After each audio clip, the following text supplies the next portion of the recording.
Professor Dan down at the county store. He said, I've got a brain map and a whole lot more. He had a 5-eye word and a shining new grin. Straight from the online thesaurus, he was cashing them in. He said, vivid means cheap and opaque means clear. I said, damn, that ain't right. He said, I learned it this year. He talked so slick, you'd swear he knew the town, till you listen real close and the meaning fell down.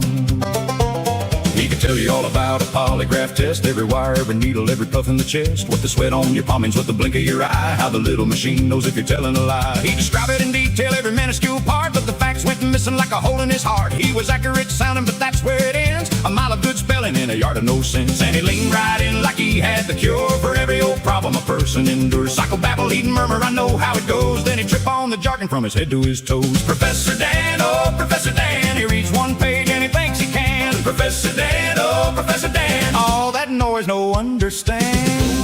Oh, Professor Dan,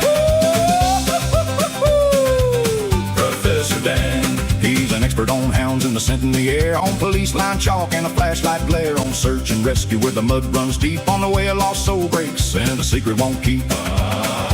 He'll talk addiction, trauma, ADHD, like every psychiatrist calls him up for free. Doc, what's your advice? He'll say with a grin, then he'll answer himself before the truth gets in. Professor Dan, oh Professor Dan, he reads one page and he thinks he can. Professor Dan, oh Professor Dan, all that noise no understand. Oh, Professor Dan, Professor Dan. Well, he's got every answer in a digital pile, but the more he explains it, the less it feels like he's got confidence, sure, and a dazzling pose. But he's mixing up wisdom with the words he chose.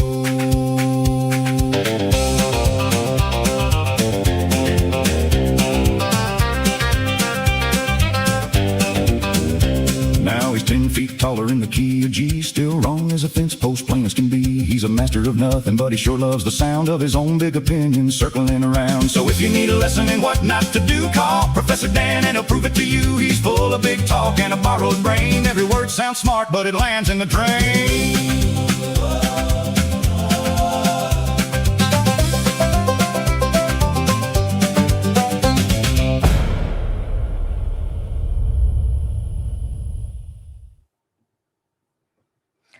Welcome in, everyone. Welcome in, Denise. I didn't get a chance to greet you down there. So that's the finished version. Bit of time playing around yesterday. Just, yeah, couldn't help myself. Again, I've got Maddie up on screen as well because, like I said yesterday, Maddie's been on my mind quite a bit lately. Tomorrow is Maddie Monday, so I'll be doing a live stream again, talking about Jennifer Soto, trying to just get the word out there again to remind people that Jennifer Soto should actually be locked up. She's certainly played a large role in what happened to Maddie. So I'm going to try and actually get onto some of the audio today that I didn't cover yesterday. But like I said, yesterday's live stream I thought was a really good one in terms of everyone just had some really good things to bring to the table. Welcome in, Teresa. Welcome in, Nonny. Good to see you all in here. I don't think I've got anything to throw in before we really launch in, although, no, I'll save those for later. Yeah, no, I don't think I've got anything hugely significant to throw in. So I think I might just jump into the audio straight away today. Yeah, oh, wow, Anki, you really need to look after yourself then, that's for sure. Chest colds can develop into worse, so certainly look after yourself, that's for sure. Sheila, welcome in. Good to see you here. Okay, Dan, let's get back to Daniel.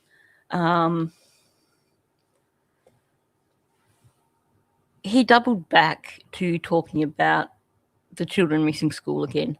Actually, before I get onto that, I put a video out last night which people may or may not have seen. I don't know if it's actually YouTube's actually notifying people when I put videos out. Just starting to address some of the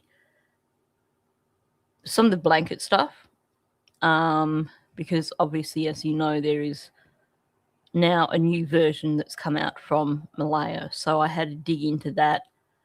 And even what Malaya told Belinda is different to what was being said on Shenanigans channel.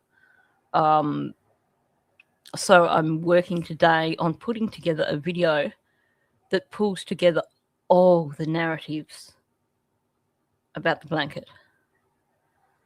The video that I put out last night was basically me pulling up Daniel's narrative, but also pointing out the thing with that one was him basically trying to gaslight me, and saying that, well, just because I spoke to the RCMP about his claim that there were 2 blankets doesn't mean that Alison in the RCMP actually communicated with Major Crimes Unit. And I'm like, she's the media liaison, that's her job. So anyway, there's a video out about that if you feel like checking it out later on. Welcome in, Gasper Girl and Deborah. It's August already. It really is. We're only a month away from Daniel finally, hopefully, having to actually go and enter a plea, and then hopefully seeing this other case progress through court. Welcome in, Hugging Demons. Sadly, I think that the delays with Daniel's case is going to delay Lily and Jack's case, which I wish it wouldn't. I want to see movement in this case. I would dearly, dearly love to see something happen in this case before the end of the year. But it's looking like we might not get that. I think I'm bracing myself for not getting any resolution again this year. But I really, really, really want to be wrong on that. I really want to be wrong. I forgot what I was going to say now. There's something else I was going to say in relation to that. Oh, no, it's not in relation to that. This week, so keep an eye out for a bit of a change of direction. I will still be covering Lily and Jack, obviously, but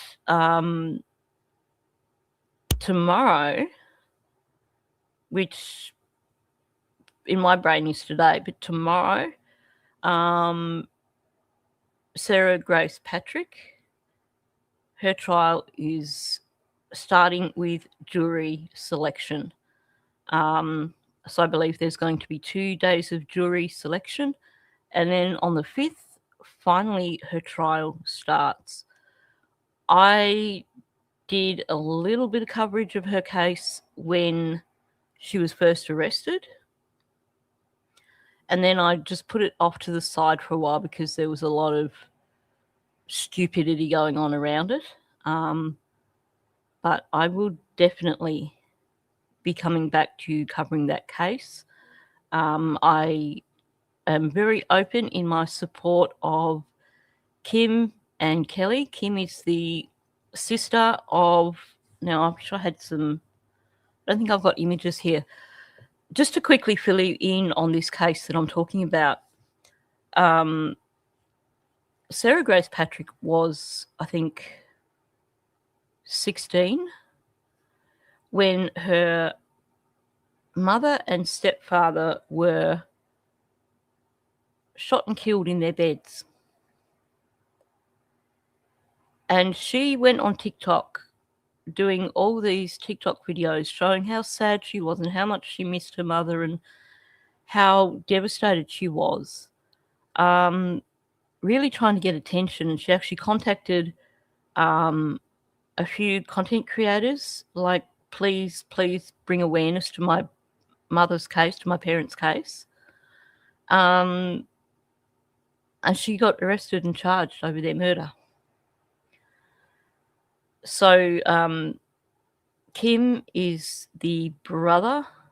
Kim is the sister of Jamie, who was the stepfather, and Kelly is Kim's best friend. So Kelly's been supporting her quite a lot, and they've both copped a lot of bullying over the last however long it's been since Sarah Grace was arrested.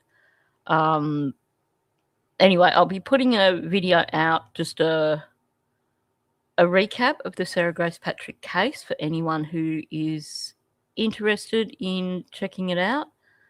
I will definitely be covering the trial. If it was daylight savings, I would consider streaming it, but I'm not sure that I can achieve that. I think it'll just be a case of me checking it out and then going from there, possibly. Anyway, let's get back to Lily and Jack, and more specifically to Daniel.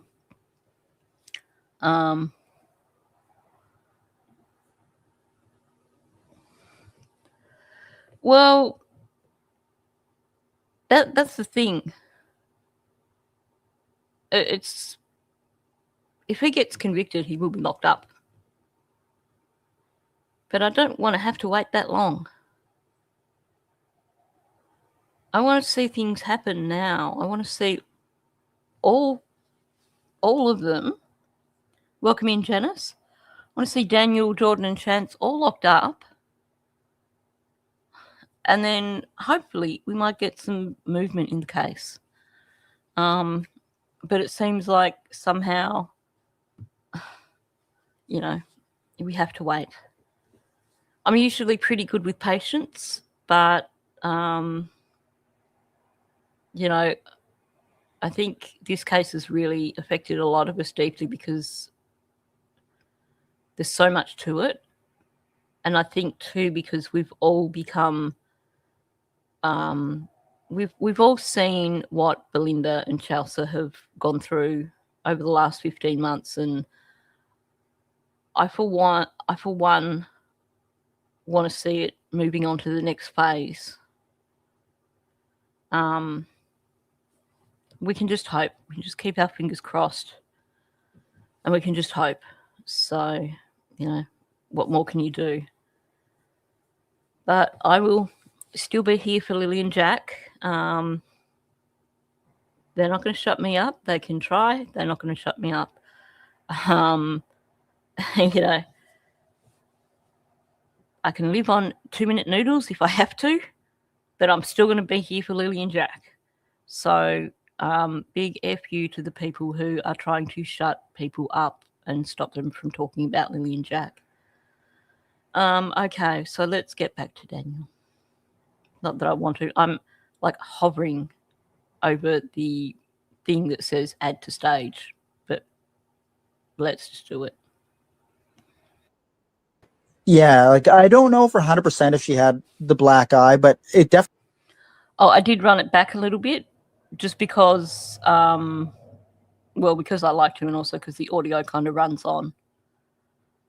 Definitely hit her in the face, and usually black eyes don't form right away, right? They usually take like a few days, and then they'll start to turn purple, and then they'll make their way to like a yellowish color, and then as bruising progresses, right? Yeah, exactly. I mean, they always, because what bruising is the blood is trapped between your layers of skin, and the body needs to dissolve that blood that's trapped. Just think how smart we've gotten since we've had Professor Dan on scene. And that's why it changes color over time, and eventually the body has a way of dissipating the blood that's trapped between the skin. But so did that have anything to do with the fact that they didn't go to school because No. of CPS before? No, Malaya said they were sick.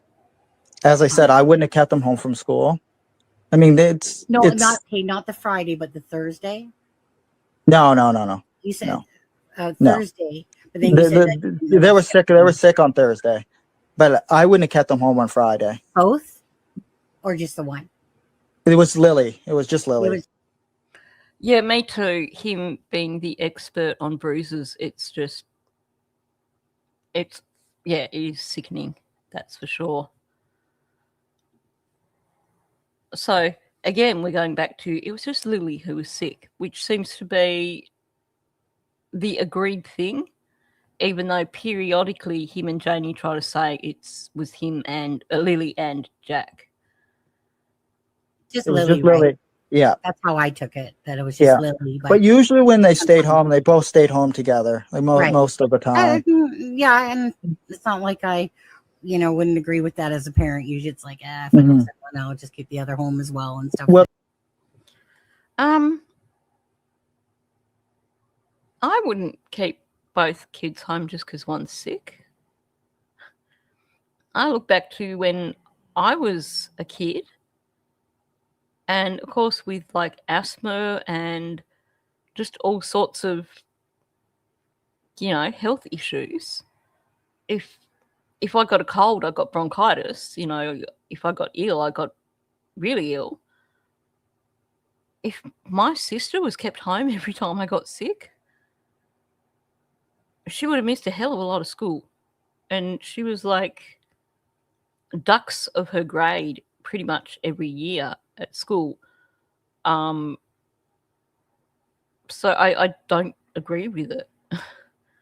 If you've got one kid that's off sick, keep that kid home. But if the other kid's fine, send them to school. I mean, I guess maybe things have changed now since COVID.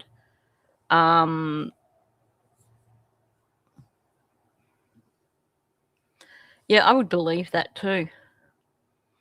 I'm willing to bet that they were sent to school when they had the sniffles or colds or something like that and kept home when there were bruises. Welcome in, Deafening Silence. Good to see you. Yeah, it's policy. Whether it's adequately enforced, but there is certainly are policies in place for, however many days. So you reach one level of days, then there has to be a follow-up, and then it escalates. Actually, that's not quite... that's my fault, and that's not actually accurate. When Daniel went on the DT show, and he was talking about how they'd missed school every week for the first 10 weeks of school or something.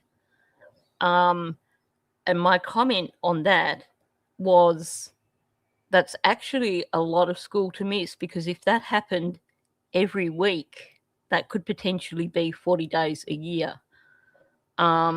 People ran with that and decided that they'd missed 40 days a year, but it's actually not the case. We know that they missed a day a week for the first 11 weeks, but we don't know how many absences they had after that.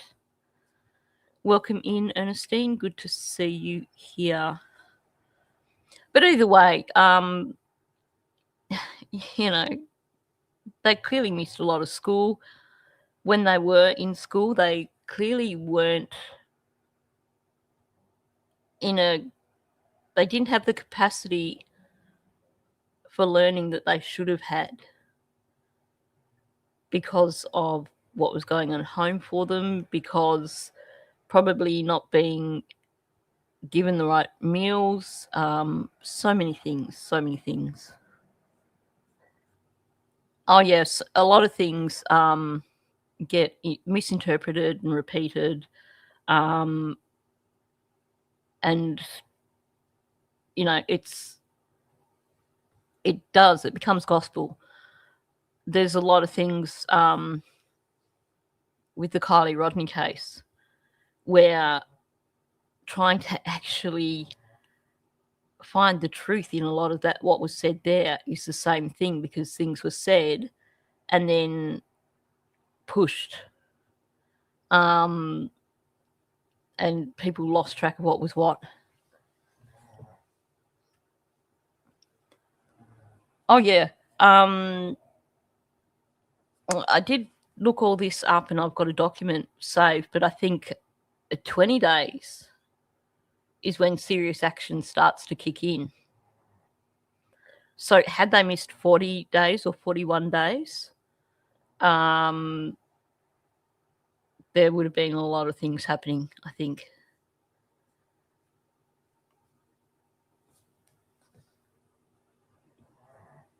Yes, but that could just be someone speculating that it equaled approximately 6 weeks, because 6 weeks, that would be like, 30 days of school. So it's still, again, someone making approximations, I think. But that's a good question.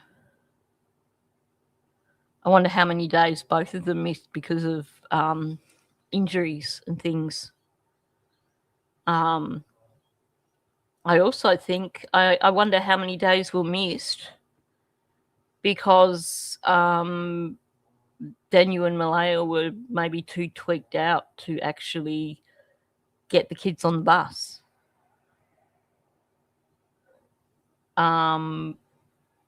Because in a household like that, quite often absences come down to parents just not being capable of getting their kids ready and getting them on the bus.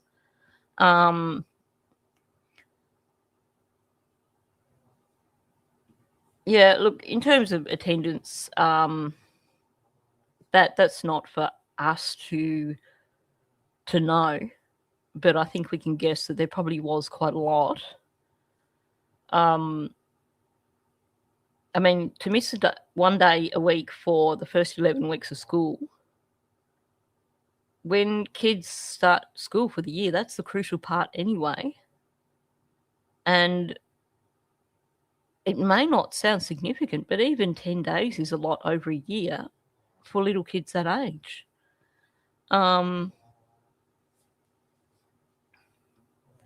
Yeah, exactly. This all comes under privacy. A lot of the CPS stuff is not going to be released. But I do hope that we do get some answers in terms of why there was a visit in December, and then in May, like 5 or 6 months on, depending on when the December visit was, in May these children go missing, and we haven't heard that there was any additional visits.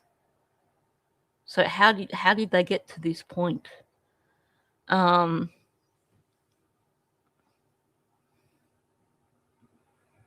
Oh yeah. That's the thing. I don't believe it was autism either. I think it was neglect. I also think it was complex trauma, because for children in a household where there is DV going on, where there is rug use, all that sort of stuff that shouldn't be happening in a home with young children,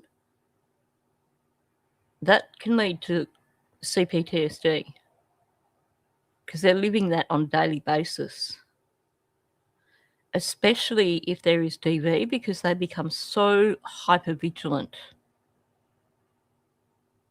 because they never know when the next yelling match is going to happen or when the next bit of violence is going to happen. So they just become hypervigilant the whole time. And when a child goes to school and they're hypervigilant, they can't focus on learning because their brain is too busy focusing on their surroundings. Oh, yeah. For sure. Not just ASD, but ADHD. The moment you throw any sort of neurodiversity in, then you do have a higher chance of family violence. There's been so many studies that have looked at that.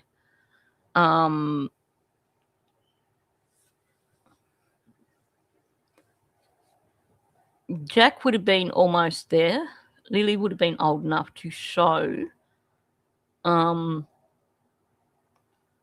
again, there's a huge overlap between PTSD, between CPTSD, and between ASD and ADHD. So it makes it hard, and I think there needs to be a change in how diagnoses are made. And when children are diagnosed or looked at for autism or ADHD, then there also should be a closer look at their home life to just rule out trauma. Because think about how many of these children we hear about that have gone missing, that things have happened to, and the parents are like, yeah, you know, they're possibly ASD or ADHD. And I think if only, like same with Maddie, maybe Maddie had ADHD, but what she was showing at school was complex trauma. And the thing is, if there was some sort of, if they redo the assessment in the actual DSM-5, that also allows for some way of, without it adding to the trauma, but some way of adding in questions or assessments for trauma issues. Because how many children are out there who've been diagnosed with ADHD or ASD who are actually going through what these children have gone through, and it's been missed because it's just been diagnosed as neurodivergent? How many children could possibly be saved if the assessment for neurodivergence was updated in a way that would allow specialists to see if there is a possibility of trauma, a possibility of abuse or neglect? Obviously not going to ask a kid outright any of those things. But, the assessments for neurodiversity are written by psychiatrists. So, they have the professional tools to recreate these assessments in a way that would actually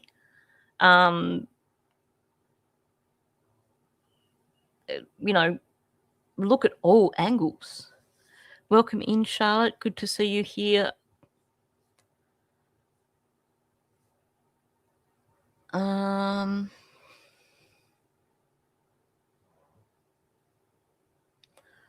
We don't know who the victim of the charges were with Daniel.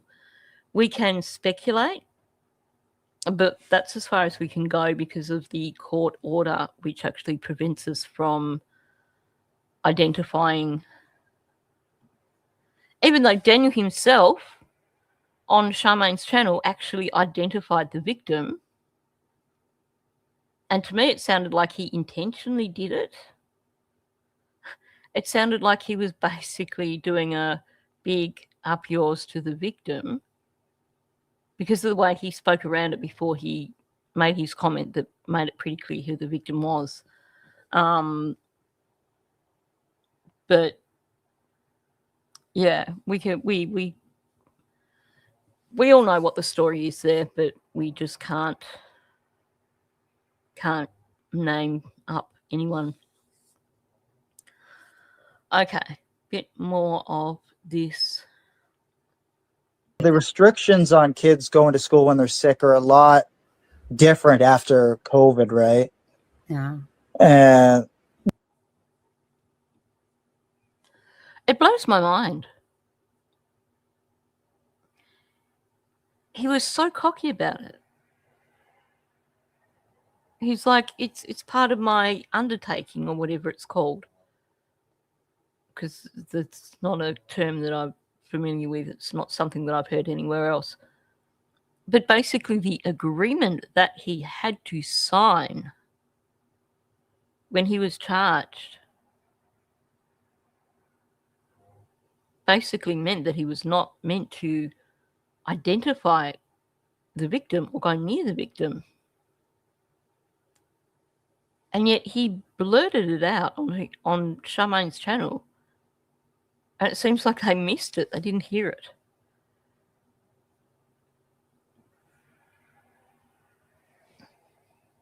Yeah.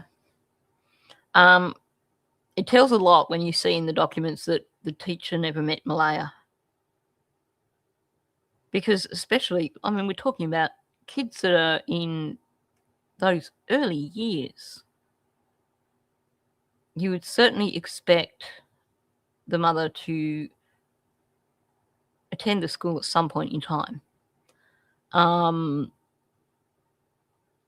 They definitely would have had to have been on the list for a school psych assessment. Possibly they may have already had, some sort of assessment within the school.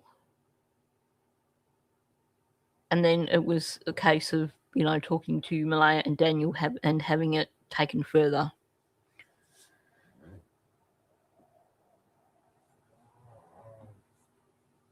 Oh, hell yeah. And that's the problem with the challenge with updating the assessment, because it's got to be done so carefully and so safely. And I'm sort of thinking more along the lines of, you don't really, I mean, if a child discloses, then yeah, you do have to have something in place straight away. But more in terms of the assessment, not necessarily, trying to get the child to disclose, but there are things that show that there are signs that show that a child is living with trauma. And the child doesn't have to actually verbalize anything, not explicitly. So that's the sort of thing that I'm thinking of, the more subtle assessment that's still going to be quite clear, if that kind of makes sense.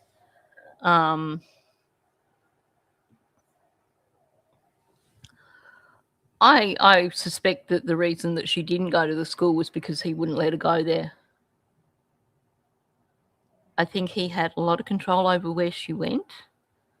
And I think he really wouldn't have wanted her to have talked to the teachers in any way. Welcome in, Dawn. Good to see you here. So I think you're spot on about that.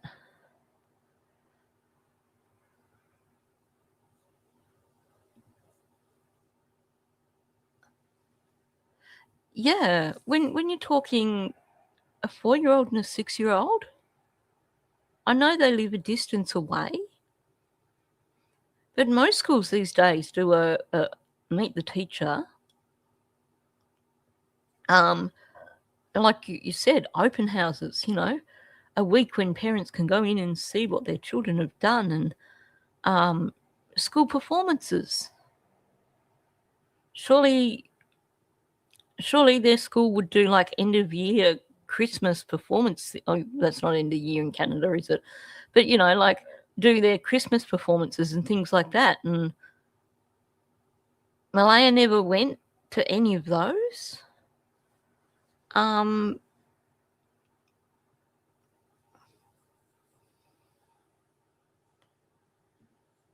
Yeah, I can see that happening quite often in these sort of situations. Oh,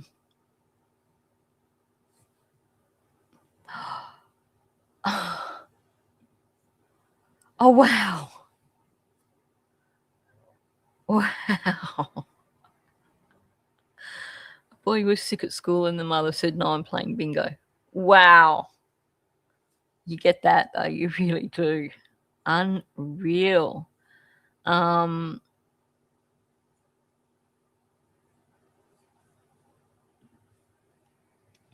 love the idea of a pay what you can system with free lunch for children, because so many children go to school with inadequate lunches or no lunches. The snacks and the fruit, do they do like a morning fruit break or something? Because certainly, that little bit of fruit, that little bit of natural sugar of a morning is often needed for kids who go to school without breakfast. Wow.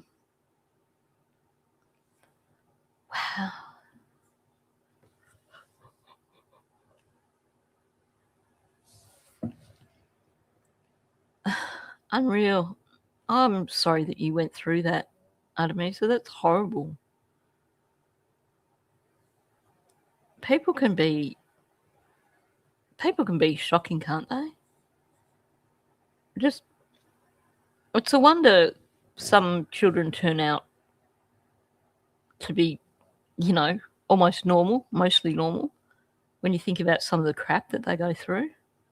They want you to keep your kids home if they're sick. If they have a fever, keep them home for a longer amount of time. Don't just send them right back to school. Now,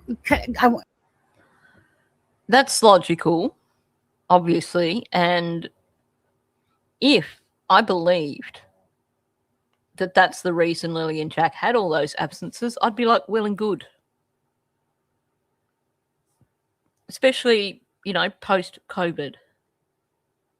Because the last thing you want is COVID going through an entire school population. And, the winter months, you just get, anytime you get the flu going through, you do get half the school population out. But I just don't think that's the case of what we're looking at here.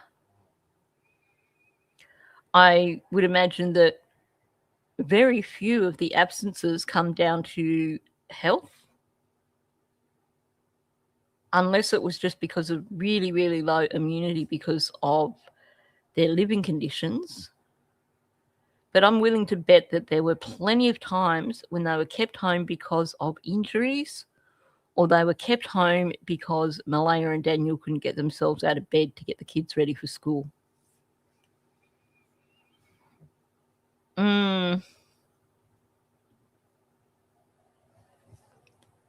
They're the magical things that,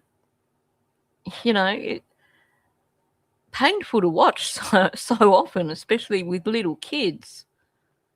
But it's so magical for the kids and their families. Like, chance to be. Can you imagine how much Lily would have loved to have gotten on stage and performed for her family in like a Christmas concert? Lily was the sort of girl who would have shined at something like that and would have revelled in the chance to get the attention on stage and have Malaya and Cindy there watching and clapping her on. And it's a sad thought, it really is. Only because you did talk about this, but we never talked about it. Okay, so you said something just to ask you, because I was asking you about the relation. First of all, how did you and Malaya meet? Can I ask you? We met on Facebook dating. Oh, right. Okay, that was it. Sorry, Yeah. I was gonna say. Okay, and then you guys had. Okay, take care. Deafening silence. Welcome in, Terry Fur. This still blows my mind that they met on Facebook dating and were living together within 2 weeks. Like, seriously. Basically, what, been together a couple weeks, and then you guys were all living at Patty's? Yeah, Correct? I was living at my friend's in Westfall, and she asked me, she said, like, instead of you traveling from Westfall to Truro every day to come see me, I'm gonna ask Patty if you can just move in here. And I said, like, yeah, me and Malaya really liked each other. At the start of every relationship, right? It's perfect until it's not. That's a good question. I've never looked to see if there's a site called Facebook dating. Wow, Facebook does have a dating section. Unreal.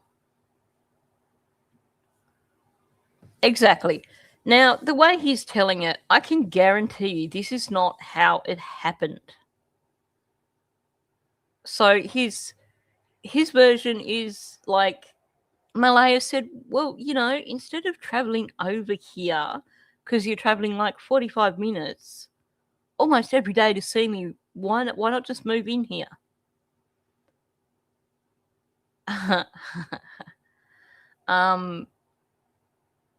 That's not how it happened. We know what Daniel's like. We know the way he manipulates. There was definitely emotional manipulation in this. He's saying that, he'd have to get up at 4:30 or 5 in the morning to drive to work. Reading between the lines, first of all, I'm guessing that there was a lot of whining from Daniel. Also, I'm guessing that the times when Malaya really, really wanted him to be there were the times when he was like, I can't, I've got to stay home because I've got work in the morning. And I know it was only a 2-week period of time, but trust me, people like him work so quickly. He would have made sure that the entire household was woken up when he got up at 4:30 in the morning. So he basically would have worked his ass off in every way that he could to make sure that she invited him to move in.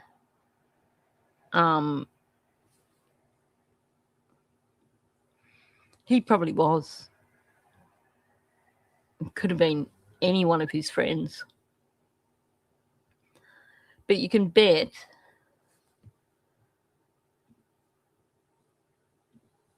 he must have been working. He did say that, apparently he was working full-time for a while there. So I'm thinking probably this was around the time that he was working full-time. I think he probably spent a lot of time with Malaya whinging about the having to get up early, about how tired he was and stuff like that. Welcome in, Angelina.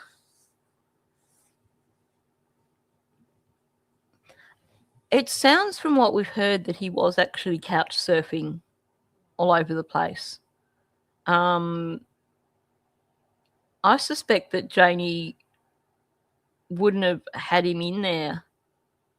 I suspect the only reason that she allowed him and Malaya to move in was because of baby M, because Malaya was pregnant with her grandchild and Daniel was selling it as they had nowhere to go, because I bet he didn't tell Janie that it was only him that wasn't welcome at Paddy's,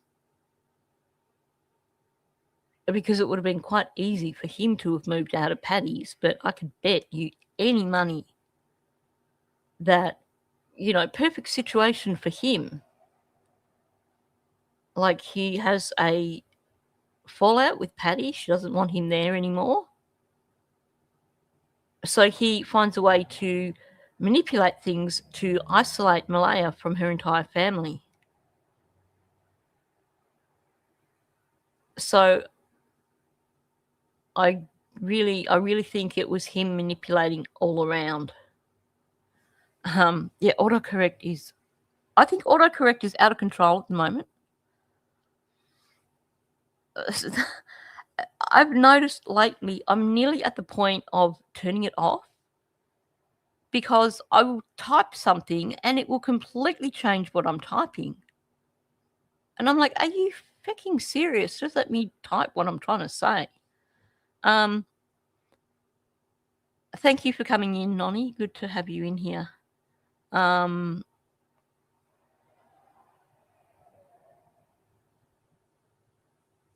Oh, even when it's turned off, it does its own thing. It's unreal. It's just gone to extremes.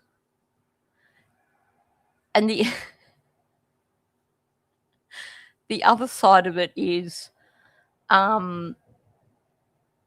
it does my head in when you're typing something and you get to a word that you're not sure of the spelling on, and it won't autocorrect the word for you.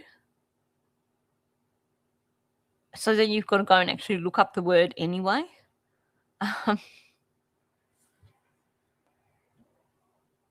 Good question. I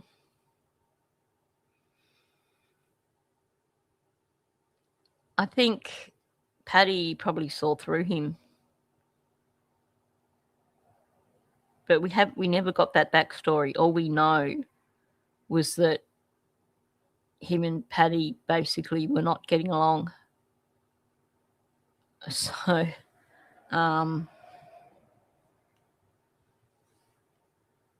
yeah, I think you're right, Karen. Baby M was the diamond. So for Janie, that was enough. And I mean, when you listen to the way Daniel talks about baby M being his child, it wasn't going to be acceptable for him to be living separate from Malaya, because she was just basically the incubator as far as he was concerned, in my opinion. I might be wrong. But the way he talks about baby M as his child, and then occasionally remembers to say our child or our daughter, to me, I think that shows that there's no way he was going to move out of Paddy's without Malaya.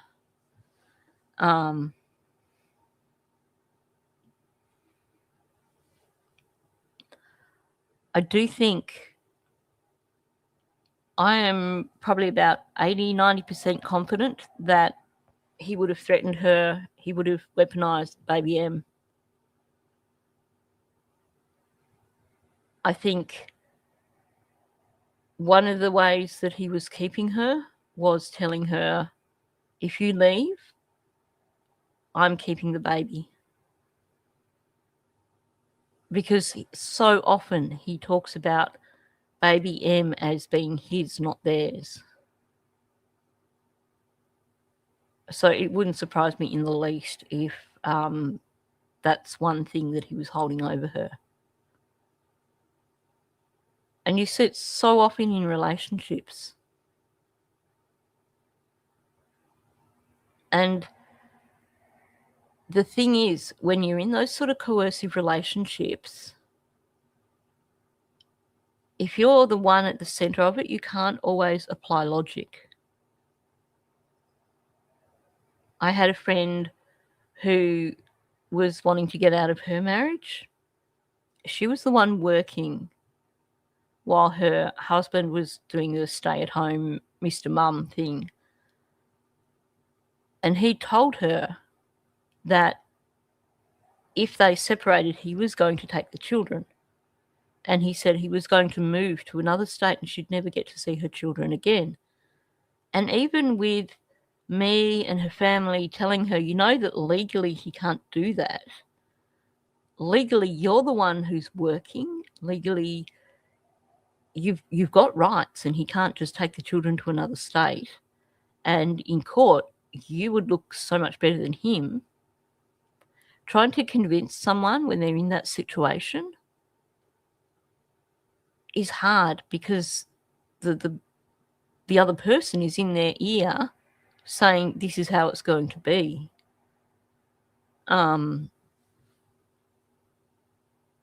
Yeah. He said baby M and I will visit her in prison. He made it pretty clear.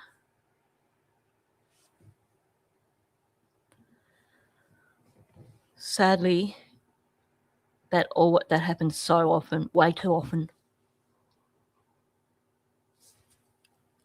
Because that is one of the biggest ways for men to control a woman, is that threat of taking their children away from them and them never seeing their children again. And that's the thing.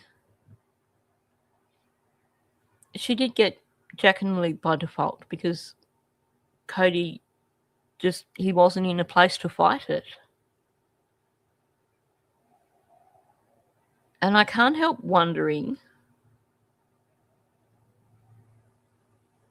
well, I actually feel confident that she pushed him to that point as well. Because we've heard that there were quite a lot of accusations in the court documents. And maybe for Cody it was just too hard to fight those accusations. We don't know what their relationship was like in terms of any sort of manipulation from her, or it's quite possible that before she left she'd already hammered him down, because you so often see that when a parent chooses not to fight for custody of their children in any way, 95%, might perhaps even more than that, a large percentage of the time, it's because the parent that's basically challenging them in court has put them in a position where they just feel that they just can't fight it. Put them in a position where they feel like a lesser individual, and like they're not worthy of fighting it. Now, I don't know the situation between Malaya and Cody, but when I see Belinda and Chelsea, I think Cody's he can't be a bad person being in that family.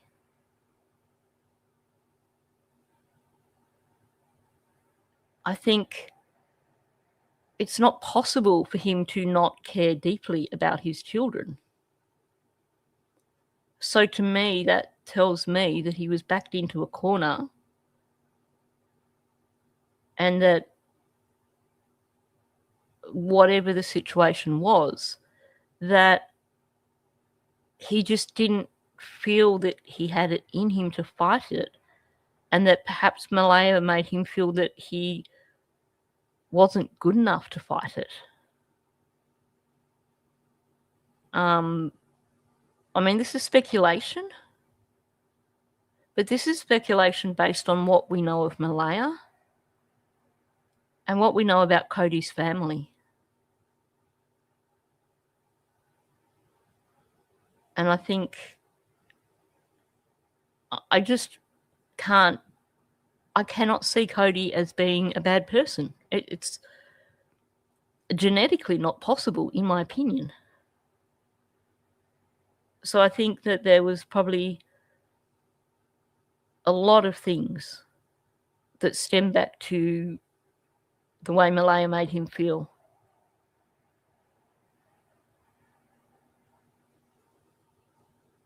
I know a lot of people love to jump on Cody and make him out to be the worst dad on the planet. And, you know, he probably, I can't imagine how he must feel in this current situation. But I also think that I think that we can't throw this negativity on Cody without understanding what was going on in his world. I would say that definitely she had that against him. It sounds like when Jack was born, things started going sideways. And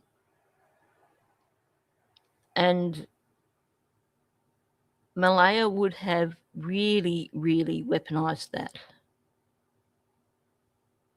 Now, we can't say that Malaya didn't have a role in that happening in the first place. So to me,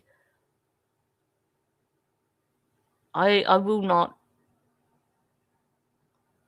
vilify Cody in any way, because I don't know his situation. And I think if she made him feel so little that he felt that he couldn't fight it, yeah, anyway.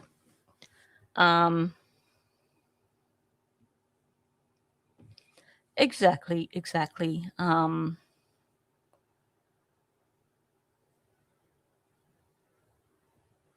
It's, yeah, I shouldn't go down this track, but all I'm saying is that I have a lot of compassion for Cody, and I don't know what the situation was between Cody and Malaya.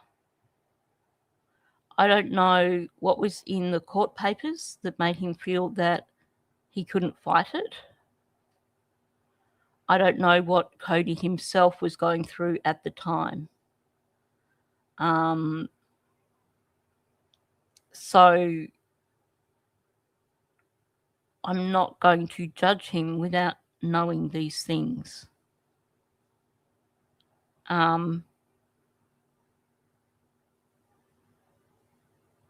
Maybe, maybe it's all on Cody, but it's not. I mean, it's not even, in my opinion, it's not even really our business.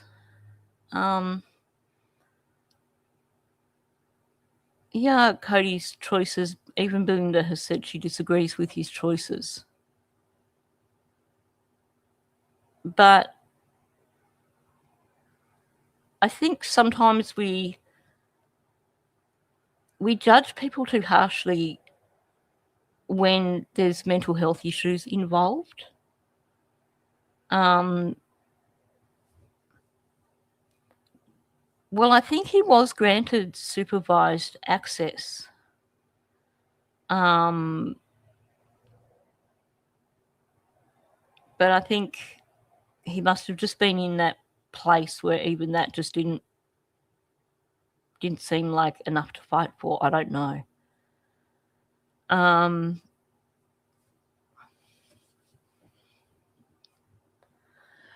I would imagine, given everything that's gone on in this case, that he'd be too scared to talk to anyone now.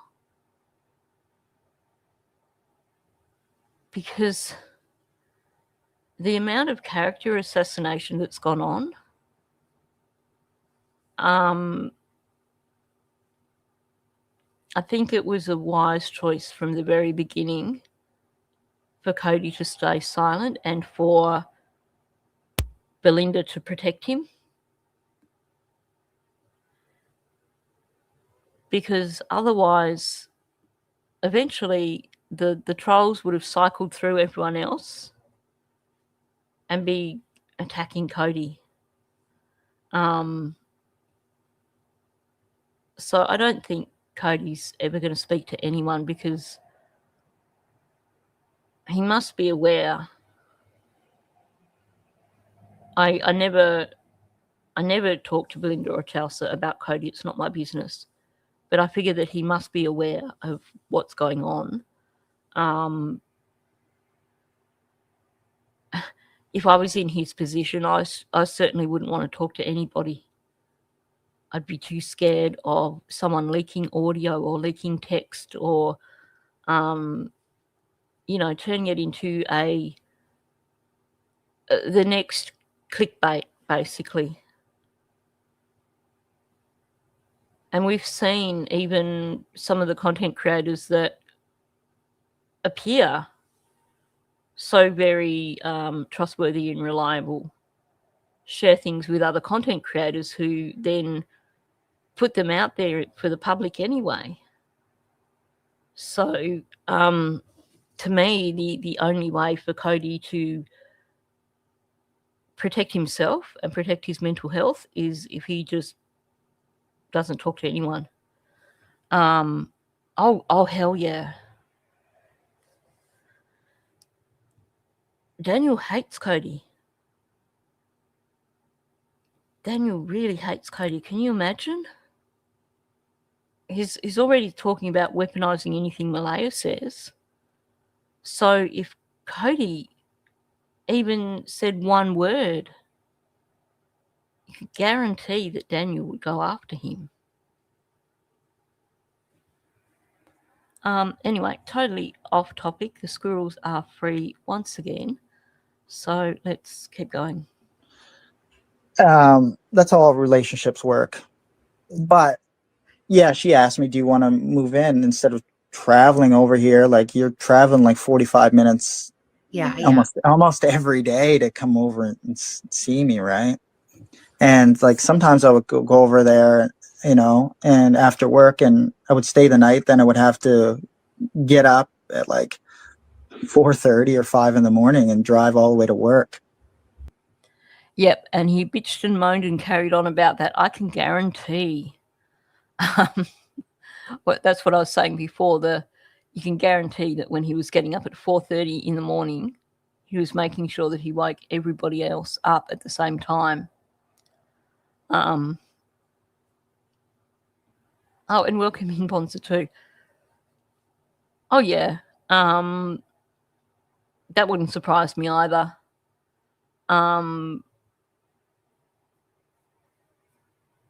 Certainly the way Daniel manipulates, it wouldn't surprise me in the least. Oh, I know. Like, I'm sorry. Do you know how many people in Australia actually travel that distance to work every day? I mean, you get people in Sydney who would consider that to be a short trip. Like, honestly.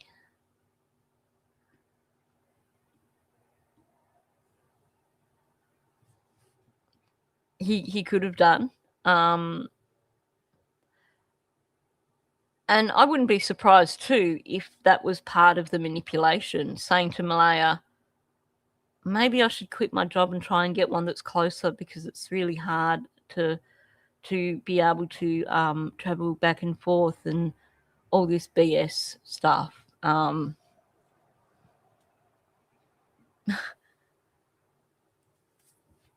45 minutes is not a long commute in most places, is it?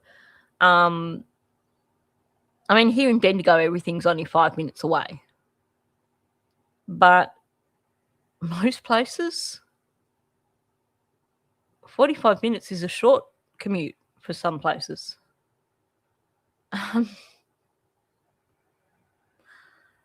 I used to travel, just trying to think. I used to travel about an hour and a half to one location that I worked. And that's one way.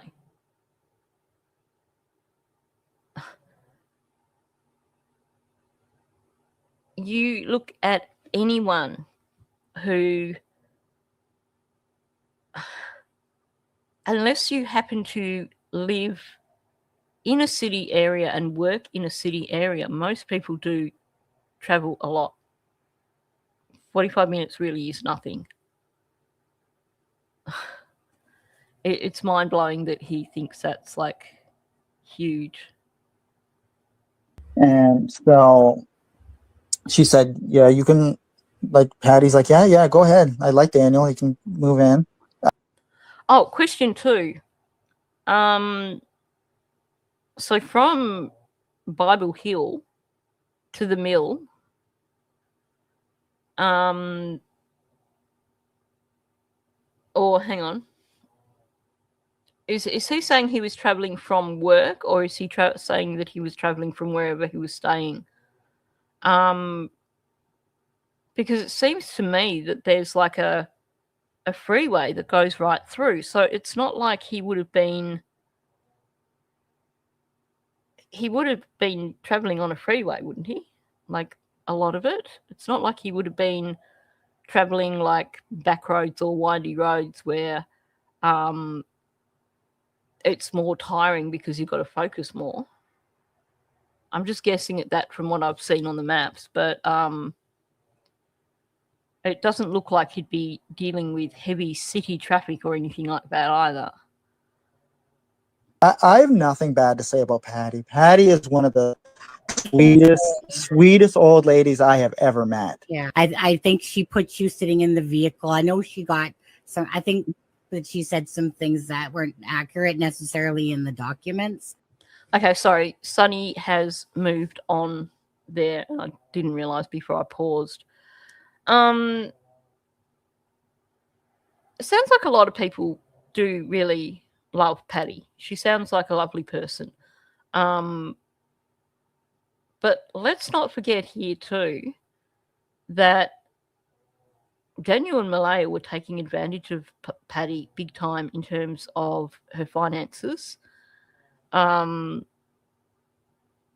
So, yeah, how crazy is that? Nothing bad to say about her, but they'll spread rumours about her being an alcoholic and having dementia.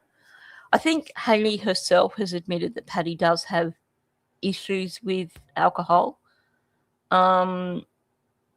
We've never heard anything from Hayley that would suggest that she has dementia, though.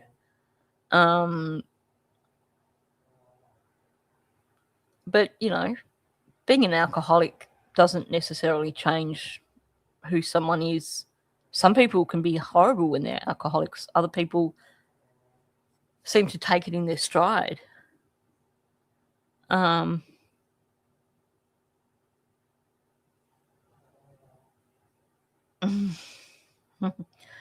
Yeah.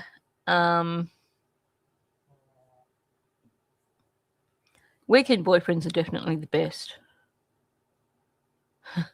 Just have the rest of your week to yourself and just keep them out of your face the rest of the week. I agree.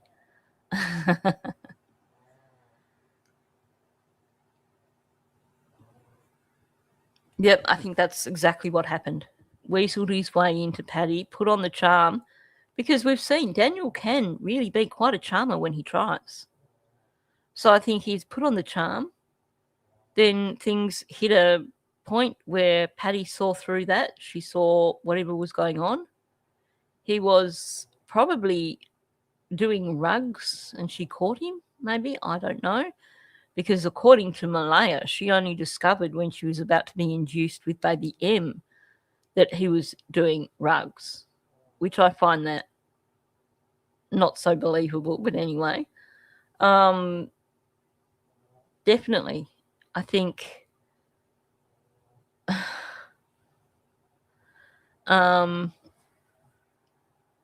yeah.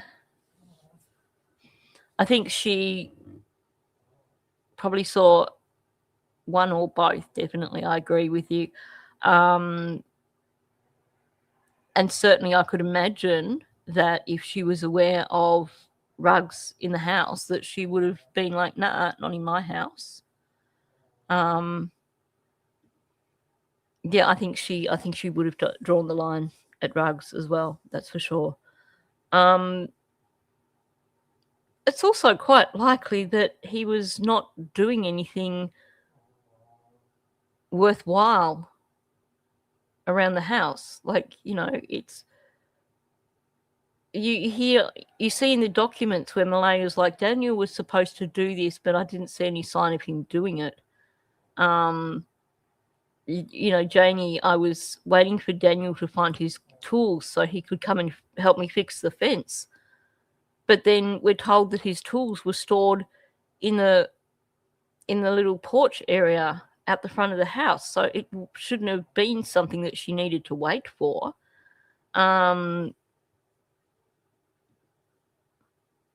Yeah, that too. You can see these sort of abuses. You can see the coercive control so quickly that Patty maybe thought that by throwing him out that she was going to break the hold that he had on Malaya. I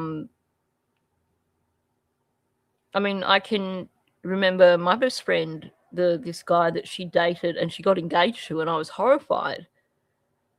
When I didn't get to meet him when they were first dating, but when she got engaged, we did the whole thing of, bring him round for dinner so we can meet him. And he spent the entire evening undermining her and putting her down. And straight away, I was like, oh my gosh, and she wants to marry this guy. And that was in an evening. So you could imagine how much Patty probably saw in terms of the way that Daniel was treating Malaya. I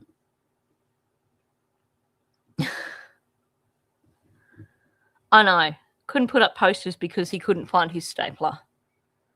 Honestly, if I was in a relationship with someone who had kids and their kids went missing and I couldn't find my stapler, I'd be straight to the hardware store and I'd be buying one of those big mothers that staples into everything.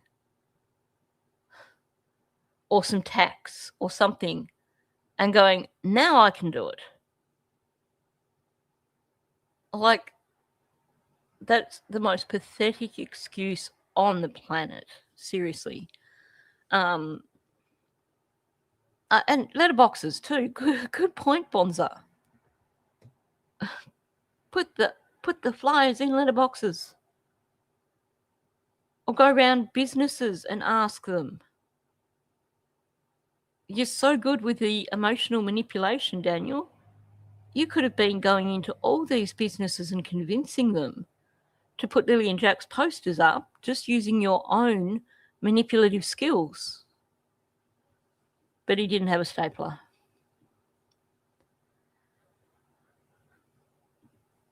Yep. It tells you a lot, doesn't it? Really does.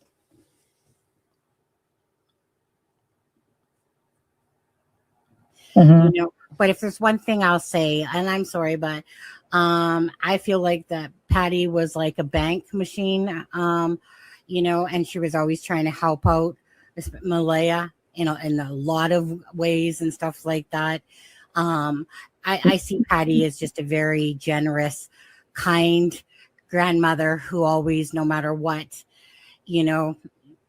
just very lovable, kind. Yeah, Patty. Now, someone made a comment the other day. You nailed it, Deborah. Narcissistic misogynists. seems like there's a few of them around at the moment, doesn't it? But it's certainly that's exactly the description I would have used.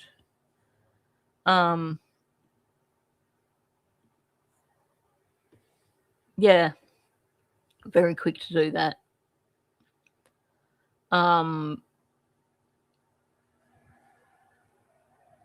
It's a shame the way they all. Patty seems like a very kind person. Yeah, under windscreen wipers, exactly, with the flyers and stuff. Good point. Now, someone made a point the other day. Now, I'm not sure if this is verified, but someone said that they believed that Malaya's family payments were actually going to Patty, and that a lot of the money that Patty was spending was actually Malaya's family payments in terms of keeping that money safe so that it was being used for the right reasons, as opposed to Daniel having immediate access to it. And that actually makes a lot of sense. Now, I don't know if that's all the money that's been spoken about, but certainly it seems like Patty has been very protective of Hayden and Malaya. So it wouldn't surprise me if there was some sort of agreement like that going on. Well, Patty was the one that came out and spoke about Malaya telling her that he'd held her down and taken her phone. Sounds like Patty is the person that Malaya confided in. So it's definitely in his interest to discredit her. And certainly, if they're getting money as well.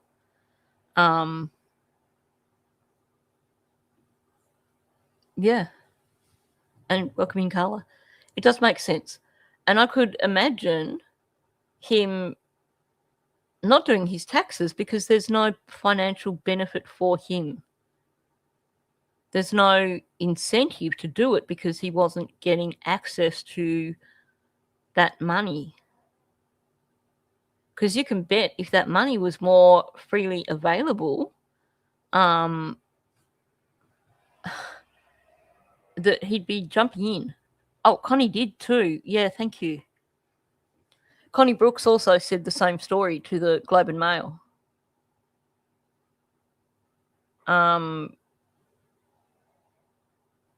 So Connie is Malaya's grandmother. Connie is Henry's mother. So Patty and Connie both knew about him holding her down. And the thing is, when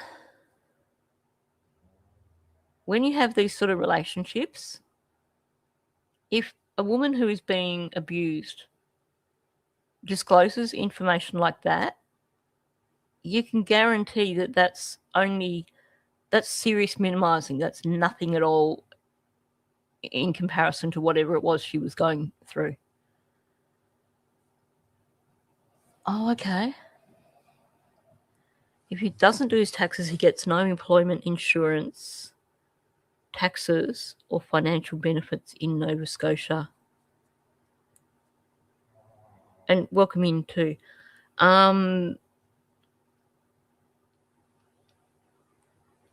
So employment insurance, as in if he injures himself at work, isn't that something that the employer has to automatically cover?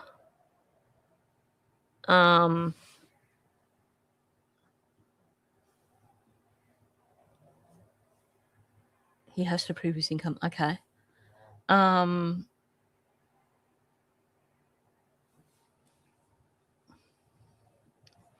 Yeah, see, in Australia we have we only have workers' compensation. Employment insurance, I guess. Oh, okay.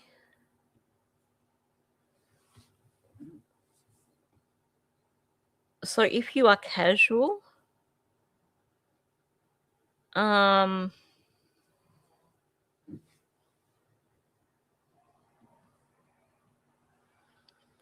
you pay into it, and if you're laid off, you get 55% of your income. Oh, that's interesting.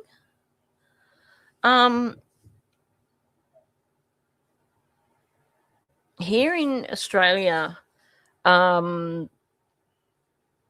there's laws in terms of like employment and stuff.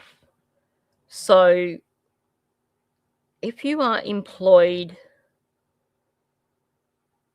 on a casual basis, then there's no obligation from your employer to give you regular shifts or anything. They can just dwindle your shifts to the point where you just don't get shifts anymore. Not casual, part-time. Part-time. If you're a part-time, now I'm getting the terminology. If you're someone who is there and you just get given shifts through the week, then there's no obligation anywhere in terms of if you get laid off, you kind of don't really get laid off. You just your shifts just dry up. If you are a casual worker, then you have to get what is called a redundancy payment. So if you are put off work, your employer pays you a redundancy payment, which is sort of like what you're talking about there. But you don't have to pay into anything while you're working for that to exist. That's just a requirement for the employer to pay. So they have to pay so much percentage of whatever you've worked, whatever you were earning. But there's also a lot of things in place here in terms of unfair dismissals and stuff like that. So, yeah, we don't have anything like that here where you have to pay into it yourself. Even with super, you don't have to contribute to your own super fund. Your employer contributes to that. You can contribute extra from your income, and that's deducted. That's a tax deduction. But you don't even have the cost of putting in money for your own super. That's also something that comes out of your employer's pocket. So that's interesting. It's very interesting. Patty is, I should say. Like, Patty is an amazing person. I used to sit down with Patty so many times. I smoke nicotine vapes, right? So I would go outside when she would have a cigarette, and she would tell me like all her old stories from, her late husband to, her like family that lives in Ontario, and she told me so many other stories about being at the campgrounds and growing up, and her other son, and like she told me there's a lot of stories. And like, I always liked Patty because she was very open, and she's a very sweet person, and I have nothing bad to say.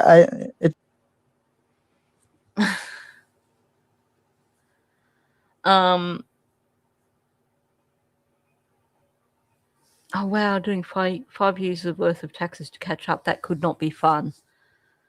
You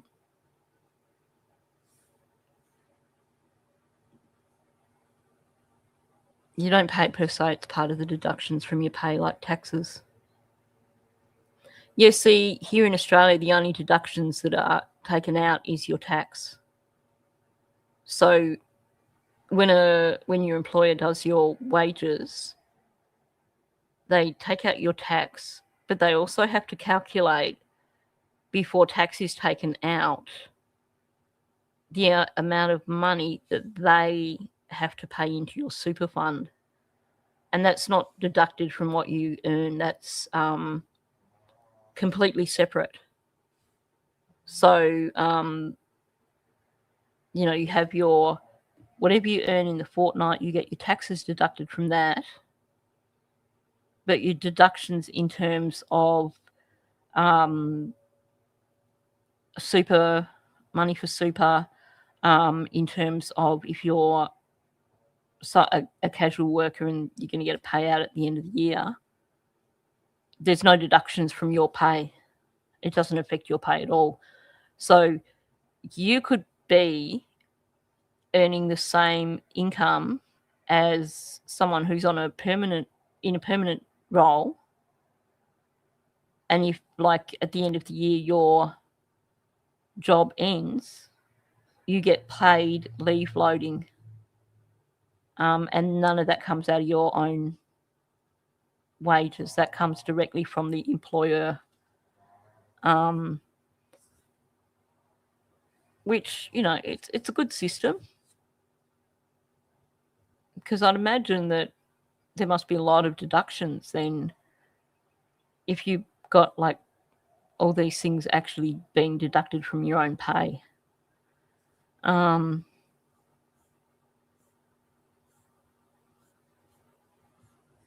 Anyway, Daniel on Paddy, he definitely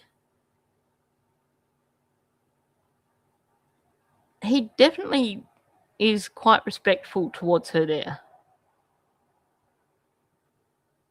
I think it's probably, there is some sort of I think he did. Thanks for coming in, Bonza. He's too busy finding himself to look for a stapler. He does sound like he genuinely likes Paddy. But I also think that Paddy is still his foot in the door with Malaya. Because remember, after the polygraph exam, he said he went to Paddy's place and told her he passed because he knew she would pass that on to Malaya. So I think there's also that the narcissistic side of things where she's useful for him, even though he's no longer able to benefit financially. She's still the best link that he has with Malaya. So, but again, the other side of that is too, you'll notice Daniel has learned not to badmouth people that are respected by others, because he's done this with Belinda as well. We know that he's jealous of the fact that Belinda's come out and spoken about the children and that people see that she's genuine about it. So if he were to say bad stuff about Paddy, that's going to come down on him. It's going to be his reputation. It's going to be him that's going to be seen as the asshole.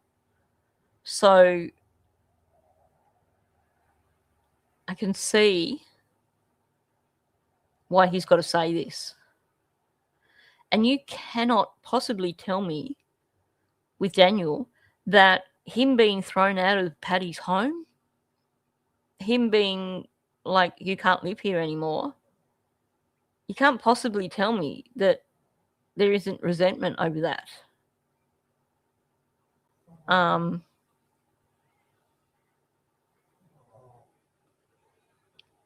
We don't even have paper checks here in Australia anymore. Everything's just straight into bank accounts. Yeah, the question is, how much is manipulation and how much is recognition of... See, he sounds genuine when he's talking about the sitting outside and her telling him stories. So I think that's like he was probably found those stories fascinating. But I do think there's no way, with her having thrown him out of the house, that there could not be resentment from Daniel. So yeah, anyway, I'll move on from that. Doesn't matter to me if someone drinks or someone does drugs or someone Irony. It doesn't matter to me if someone drinks or does drugs or smokes cigarettes. Of course it doesn't, Daniel, because you do that yourself. smokes cigarettes or like it's everybody's trying to get through life with crutches. no, but I mean, everybody, we're all living for the first time, right? Yeah. None of us have ever done this before, and so we're all trying to do life for the very first time.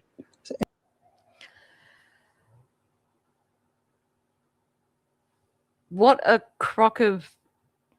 Sorry, I'm just... He's not talking about people doing cigarettes and rugs and stuff now.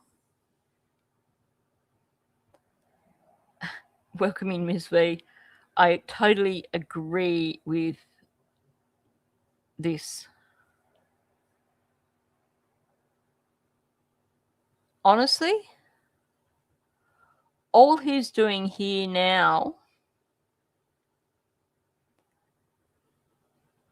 is basically... He's trying to defend himself over the living situation now. This is not about the cigarettes and stuff anymore. This is about... We're all living things for the first time. None of us have ever done this before. It's not our fault. Yeah, it's like we're all in the big game of life. Yeah, these children are from Nova Scotia, and welcome in, CMAC. This is Lily and Jack Sullivan, who've been missing since May 2nd of last year. We're listening to the former boyfriend of their mother, who's certainly appears to be the person responsible. Yep, life doesn't come with an owner's manual, that's for sure. And sure, we all do our best and we all make mistakes, but this is him basically. This is all about Daniel. This is not about him trying to be like, oh, I don't feel bad for anyone because, people make mistakes. This is Daniel standing up for Daniel. Yeah, we're all praying that there will be justice for these babies, and we're all praying that it's going to happen really, really soon. Although it looks like it could be a wait. And every move you make and everything you do, it's your choice, right? And I can't choose what someone does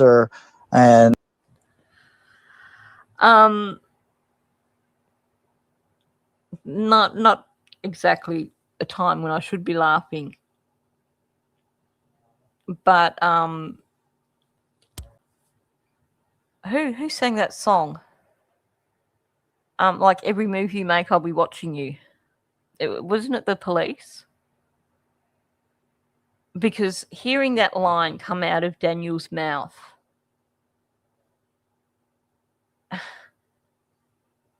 every move you make, it was The Police. my brain just straight out went to, I'll be watching you. I'm like, yep, we know that, Daniel. Sorry, I just had to point it out because every time I hear him say it, it just hits me in the face. Yes, we know you are still watching Malaya. Or choose what they do over there, or choose, to whatever, right? And so everybody makes their own choices, and that's the best part about life, because it's Daniel's theme song, honestly. Yeah.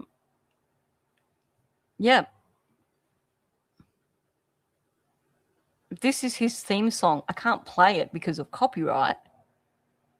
You saw them, Deborah? Oh my gosh. Amazing. Absolutely amazing. That would be phenomenal.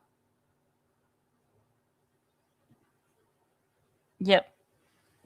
We all make mistakes, but we need to be accountable for our choices. 100%. 100%. That's spot on. I'm going to have that song stuck in my head all day now. But it is his theme song, for sure. everybody's unique, and I have nothing against anybody who does drugs or drinks alcohol. That's totally on them.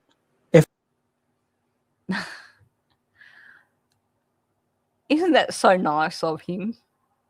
He's got nothing against people who does drugs or drinks alcohol, because it's totally on them. Yeah, he is unique.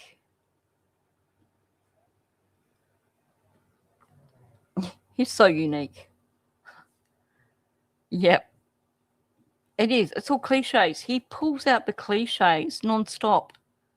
One cliche after the next. It's like when he gets bored with his online thesaurus, he goes searching for new cliches to use.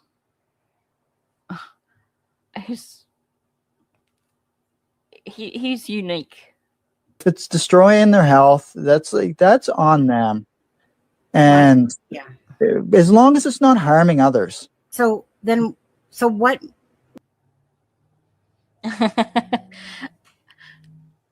You can tell Sonny's brain there, and I'll run it back a bit.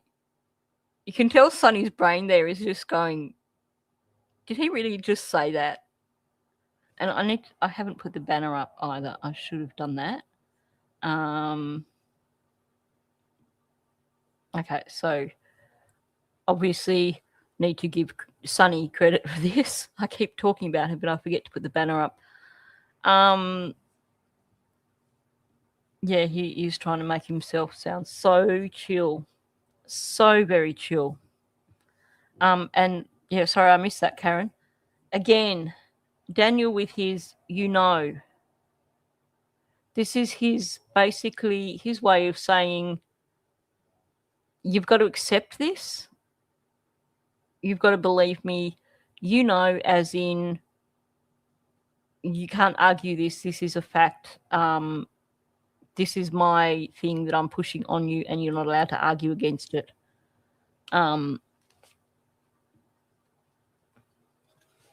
Yeah. He's definitely still using. Well, have you ever heard him say, I've been so many days sober? And the fact that he cannot acknowledge, you're so right, the fact that he doesn't think that it harms others. It really does. There's a lot of people that can tell you a lot of stories about the sort of harm on so many levels that can happen when someone close to you is addicted. That's what I believe, 100%. He's got no idea about what happened Wednesday, Thursday. Sounds like he was just completely tweaking out on Friday, because Haley said he was running around like the Energizer Bunny. I do believe that whatever happened to Lily and Jack happened because he was off the show.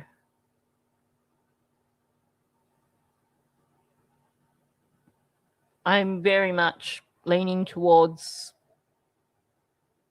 it being related to his meth use.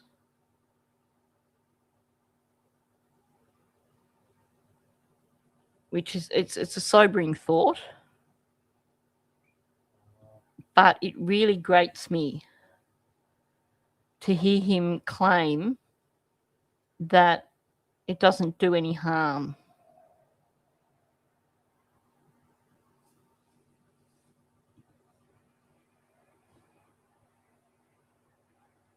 Yeah. He is. It's look over there, don't look at me. Focus on them. Exactly. The only reason he went to Paddy's after the polygraph was to make sure that it got back to Malaya.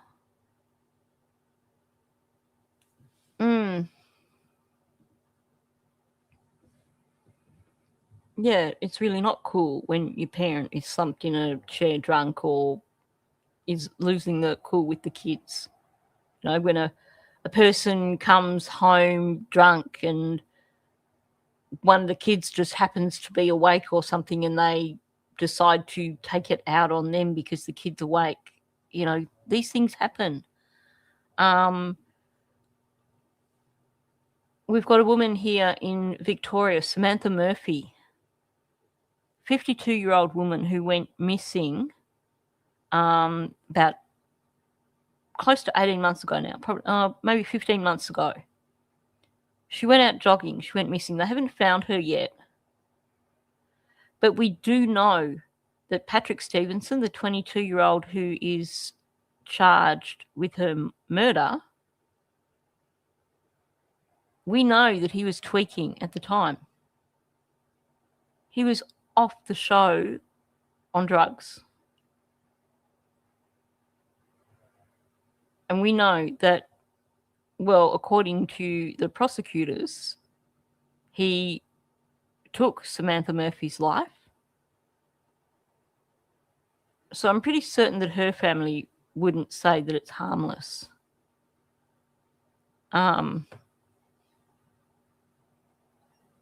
Yeah, Deb, I'm sorry to hear that. You see this so often in families where someone comes home drunk, angry, and the kids just happen to get in the wrong place at the wrong time. Just, you know, forgetting to pretend they're asleep or something like that.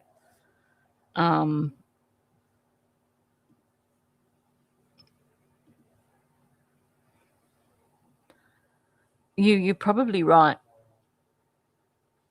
Malaya said, you know, they were excited. They wouldn't settle. So it is possible. It is definitely a possibility.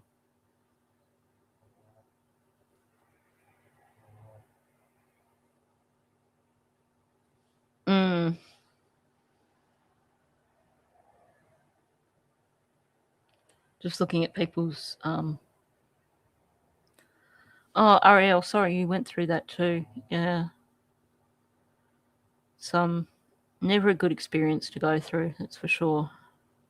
What propelled you and Malaya to move into the trailer?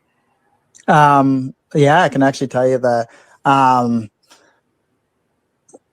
Sometimes when Patty would drink, she would, have firm words with Malaya. She was trying to keep Malaya on the right track in life, right? So Malaya wouldn't, because when you reach a certain age, you can see when people are making mistakes in their life or they want to help them with their life. But some people just don't know how to express the goodwill you're trying to give them, right? Oh, I can imagine the things you've seen, that's for sure. The children just happening to be there when there's conflict happening.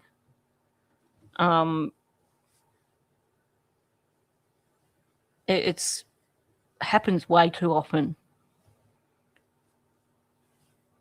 And sometimes it's fatal.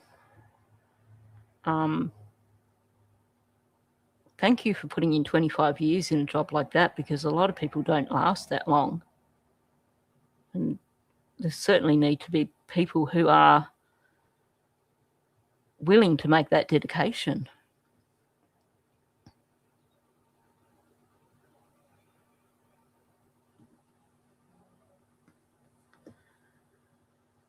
He may have told her to shut her kids up, and she did. And she said, "Bad mum," and she said, "You made me do it."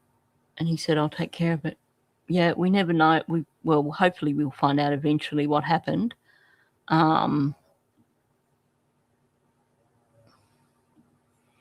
agree. I really do feel that there was the rug abuse was part of it. I do feel that the issues between him and Malaya were part of it. The stress from financial issues. I think there were a lot of things that played into it, and I think sorry.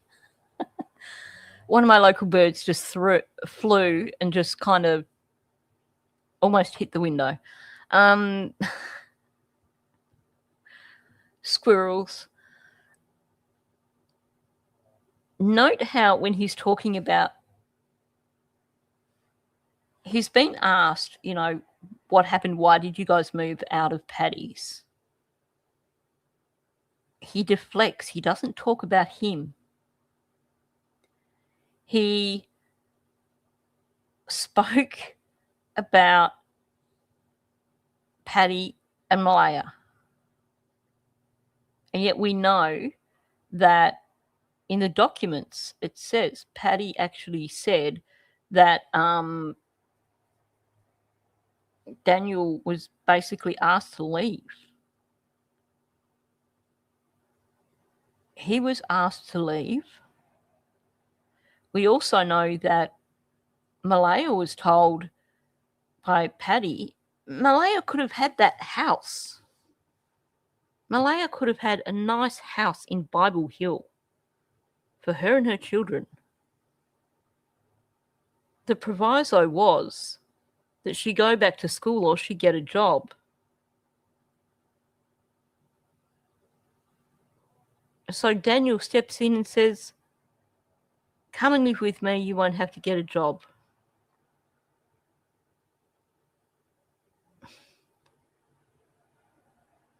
Paddy clearly could see the way things were going. Hi, Shirkers, good to see you in here. Paddy could clearly see the way things were going in this relationship. And she was trying to step in. But Daniel's making it look like it was all about a clash between Paddy and Malaya. Nothing to do with Daniel, because he was just there on the outside. He got along with Paddy because he sat outside and shared. He vaped while she smoked. It's all about Paddy and Malaya. Oh yeah, and we don't know. We don't know if Malaya was suffering with postpartum.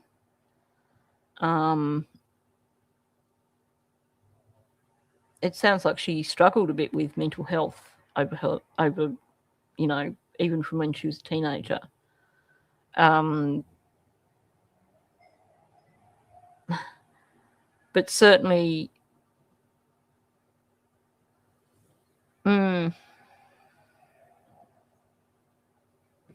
Yeah, definitely self-sabotage.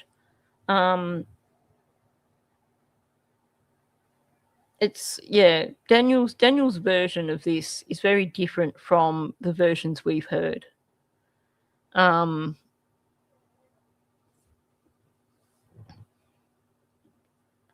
We've heard that we know that Malaya got violent with Cody when she was drinking.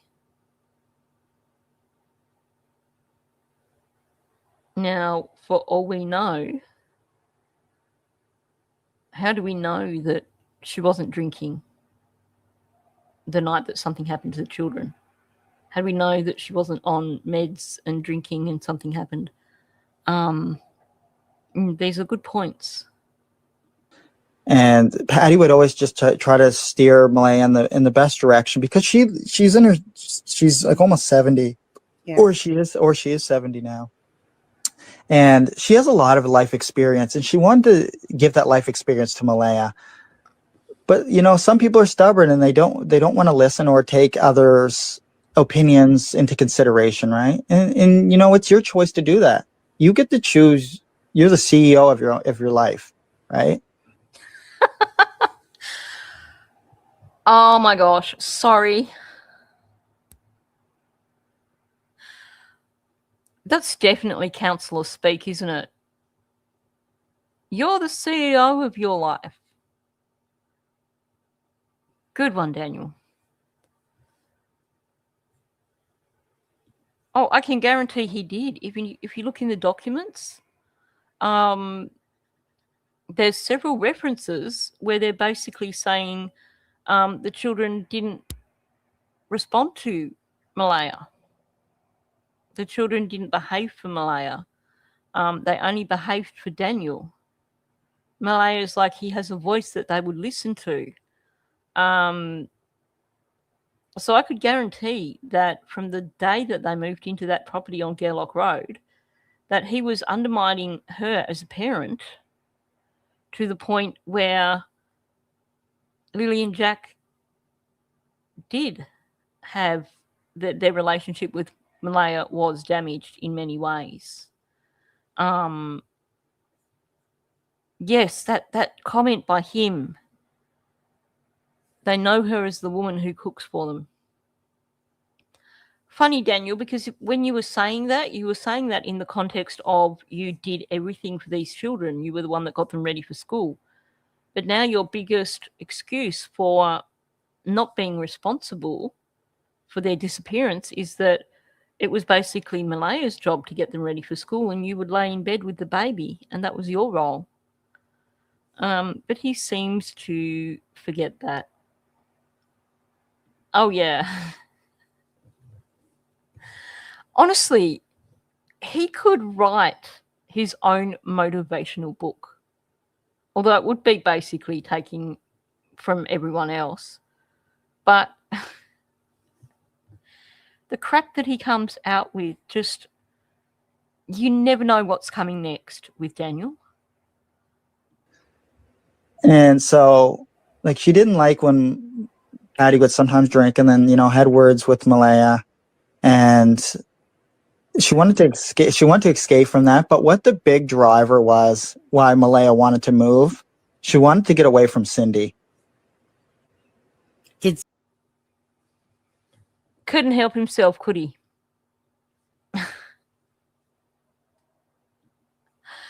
He is. Not only is he like AI in the way that he regurgitates stuff, but he's also like AI in that he gets it out of context. He gets it wrong in terms of what it means. He just gets it wrong.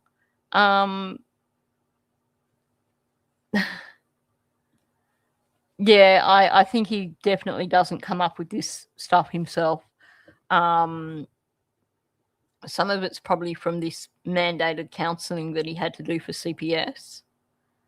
And it does seem that there are a few fangirls out there. We saw that Christine Inrig, who was apparently quite smitten with Daniel. And someone said that she was actually there with him when she went there for the search or something like that. Now, that's only rumour. I don't know if there's any truth in that, but he can come across as Mr. Suave. So I could see. And I wouldn't be surprised if down the track he has fangirls who write to him when he's in prison. But straight back to Cindy. He doesn't want to crap on Paddy too much. He knows that's a fight that he can't win. But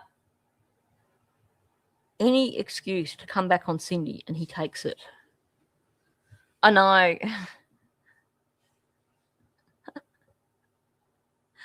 It's a disturbing thought, isn't it? Like, seriously disturbing. Oh, dear.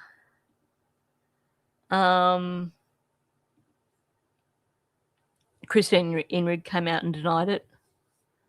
Look, there's been a lot of people who've been bending over backwards to throw shade on Christine Inrig. So, yeah, I wouldn't be surprised if it is just all more BS aimed at her.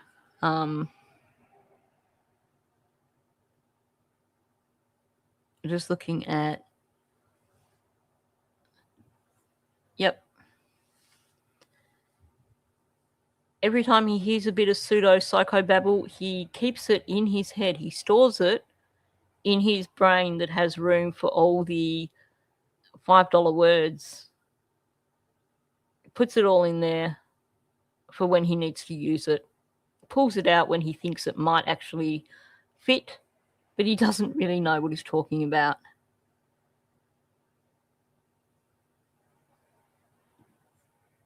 Oh, yuck. I do remember early on in the case when people were falling over backwards and fawning over Dan. Look at this stepfather. Isn't he so good? He's the one that's speaking up for these children, and they're not even his children. And there were certainly a lot of people fawning over him. How disturbing. Okay, run it back a few seconds, and we'll hear what he's got to say about Cindy. None of it is surprising. Paddy would sometimes drink and then, had words with Malaya, and she wanted to escape. She wanted to escape from that. But what the big driver was why Malaya wanted to move, she wanted to get away from Cindy. Did Cindy? So at this point, is Cindy in Wentworth and Paddy? Where's Paddy? She obviously No, Cindy lived on College Road. Is that in Wentworth? That's right up the road from Paddy's. Oh, okay. Paddy's former residence, yeah. Okay. And okay. So Cindy would always criticize Malaya, and all this is true facts. I've experienced. He always has to come back to Cindy. Always.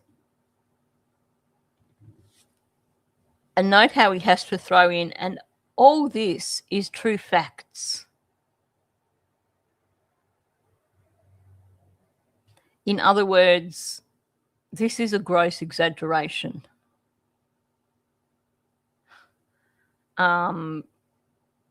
He cannot help himself. Any opportunity he has, he comes at Cindy. Yep. She's so awful. Why did Malaya call her on a daily basis, sometimes twice a day?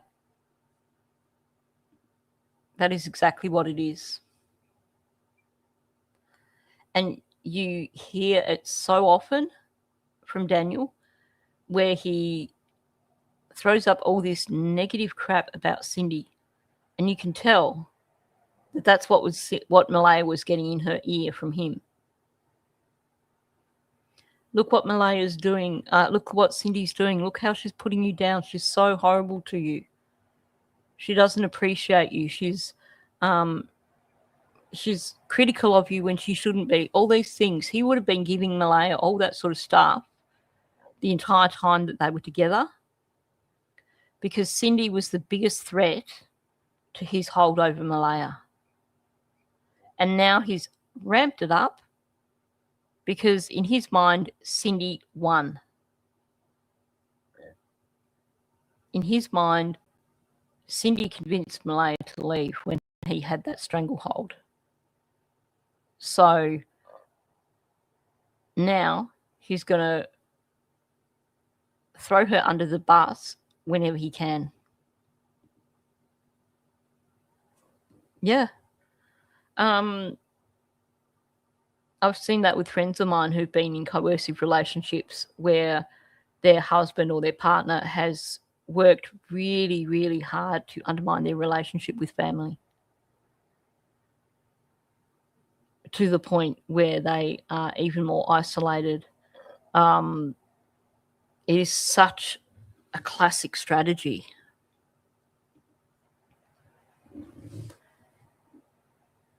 I'm not sure. Maybe he does. I think the biggest thing here is that Cindy was a threat. She was the biggest threat to his control over Malaya and over the children. And I do get a feel that Cindy is quite a strong woman as well. I mean, so many nurses that I know. Well, everyone I know who's a nurse is usually a no-nonsense sort of person.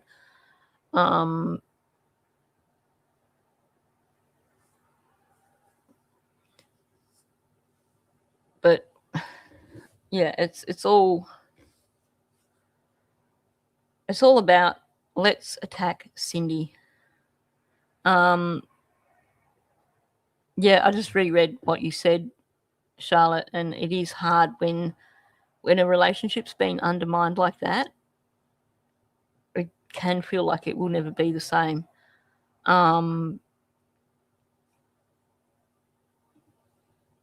Yeah.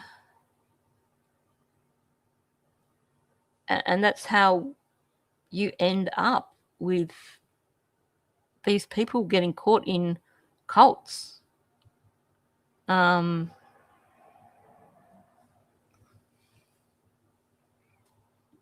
yeah. Because you can bet the amount of tension between Cindy and Malaya while Daniel and Malaya were together would have been a lot. So for her to keep showing up every day, for her to keep making sure that she was having contact with Malaya, for her to keep making sure that Malaya was taking the children to her place, it is, kudos to her. Yep, he really does hate Cindy, like with a vengeance, you can tell. I would imagine in his mind, had Cindy not stepped in, Malaya would still be with him.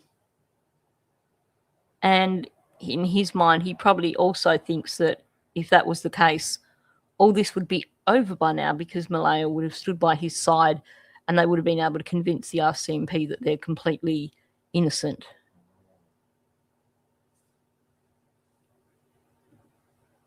Yeah, Wade was in a difficult situation, that's for sure. Being able to see it from that slight distance. And I think that's what made that so unique. I really disagree with that sort of underhanded tactics from anyone. He claims he's not a content creator, but the fact that he recorded that audio and put it out online, that makes you a content creator. I disagree with the way he did it, but what we have from Wade is valuable information. And people are critical, like, oh, fancy Wade sharing this with a perfect stranger. Sometimes that's the safest way of venting. He didn't know this guy was recording. He thought he was just venting to a stranger who wasn't going to then turn around and say to Cindy, this is what he said. He thought he was just venting with someone who was coming into his life for that brief moment in time and would be gone after that, and, you know, didn't matter what he said. And Tint basically put it out as audio. Oh yeah. We know about the other reasons.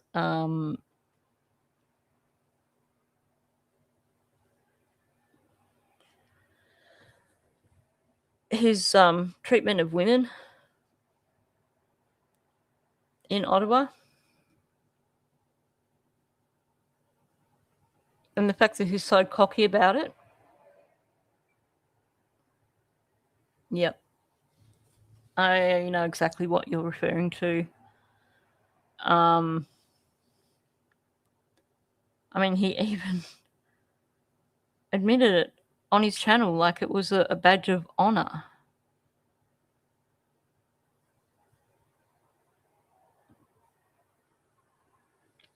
Sadly, I do think that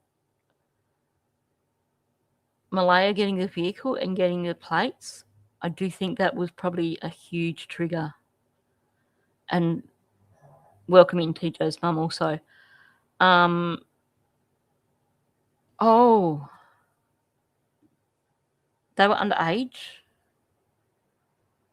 That makes it even worse. That really makes it even worse. I haven't actually, I didn't see where he was talking about it on his channel, but I've heard it from very reliable people. I know that some people who are good at researching also did the research and looked up the situation. But I hadn't realised that they were underage.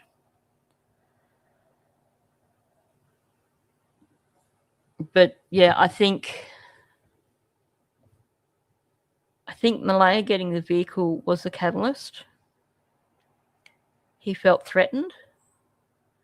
I think when they were out on Thursday and Friday, they must have collected more rugs for Daniel, in my opinion. Whatever the cost of getting the plates for the vehicle, that would have added to the financial stress. So I think that was the tipping point. That was the straw that broke the camel's back. The thing that basically led to Daniel just completely losing his shiz. As for the vehicle not having plates on the Friday, I think he intentionally was holding off putting plates on that vehicle because he was afraid that she would leave if that vehicle had plates on it.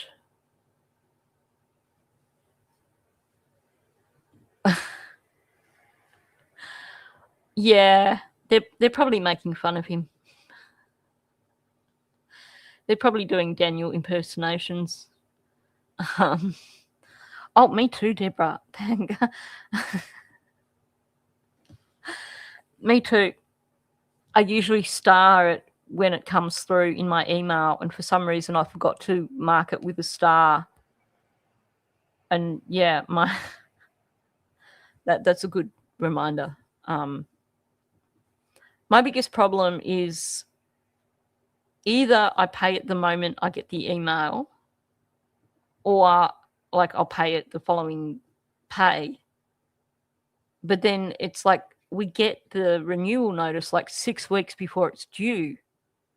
So it's really, really easy to forget. My birthday? You're on 26th of August, are you? I'm 25th So that would make you 26 if you are referring to me, or is someone else put in there about birthdays and I've just gone in?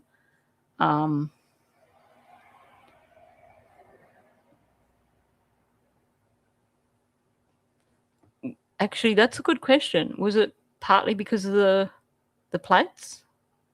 I do think when you listen to the audio that it sounds like he refused to hand over keys. But it's also possible that, maybe she was told, you can't drive it without plates on it. Although someone said that if you,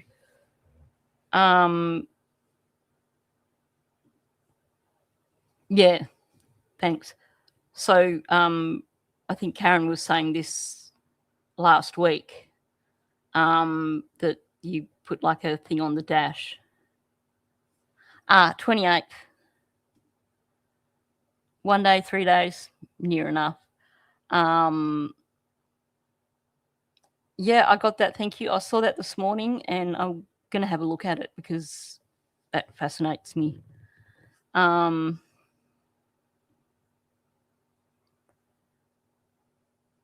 I think it would remain valid, but you would be expected to put the plates on as soon as possible.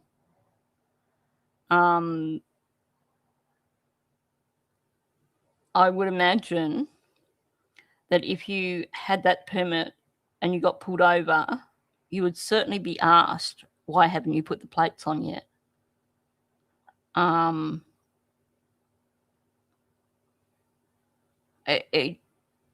Here, the plates have got to go on the car before you can drive it. You cannot drive a vehicle on the road without plates.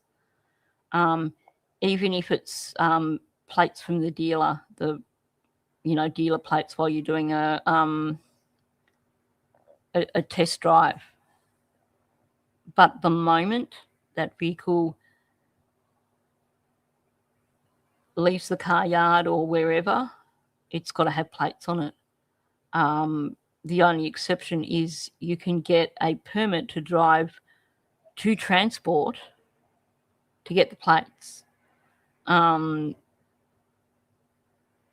So like here in Victoria, you have to have a vehicle inspection first before any vehicles can change hands or before a vehicle can be registered. So obviously you would be able to get a permit to drive it only to get it checked, like to the mechanics to get it checked, and only to the to transport to get the plates. But after that, it would be an offence to drive it without plates. But I would imagine if the permit's like 30 days, they would have to allow for some people not being able to put the plates on immediately, perhaps. I could be wrong, but that's kind of how I'm looking at it. I'm willing to be corrected by anybody from Nova Scotia who is able to actually clarify that.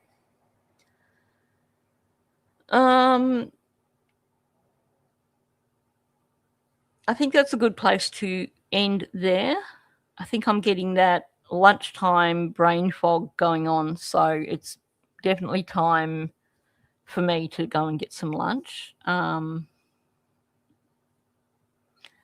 needs inspection in Nova Scotia every 2 years. You can get a temporary plate or a dealer plate depending on where you purchase from. The only inspections that have to happen here is if a car changes hands. So even my old car, I gave it to my niece because she was learning to drive. And even though I was giving it to her, I still had to get it checked over by a mechanic and get everything fixed. Oh, I could imagine that being so exposed there that the salt would eat the cars. here in Bendigo, it's more about the heat. A lot of vehicles around here you see with the paint coming off the bonnets and the roofs and stuff, because we get sun here, like probably, well, this winter was different, but nearly every day is sunny here and we get the heat. So the main problem here is just the Duco coming off because of the heat. Oh, wow. Bought inexpensive metal furniture and it lasted a year before it crumbled. Wowzers. Yep.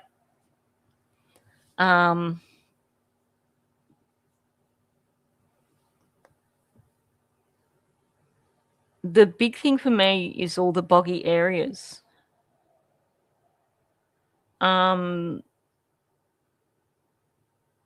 So many boggy areas when I look at the map, and even Daniel talks about it, and I've heard other people talk about it. Because the way he talks, it does sound like they could potentially be buried somewhere where it's boggy. There's a lot of areas to check, which is alarming. Yeah, I was quite amazed. Because I think of it in terms of like Australia, where, you know, we've just got bush. We don't get bog very much. Oh, good to see you in here, Fred. Welcome in, and thanks for coming in. Anyway, time for me to wrap it up because I can tell by the pauses that it's definitely time for me to go and get some lunch. So I'm going to wrap it up there. Thank you for coming in. Very much appreciate everyone who comes in, spends the time listening to my channel. Please hit the like on the way out. That helps me out a lot. If you're new to my channel, please subscribe. And also, please, if you're listening on replay, leave a comment. Even if you are listening now on live, additional comments are always welcome. So on that note, thank you, and I'll catch you in the next one.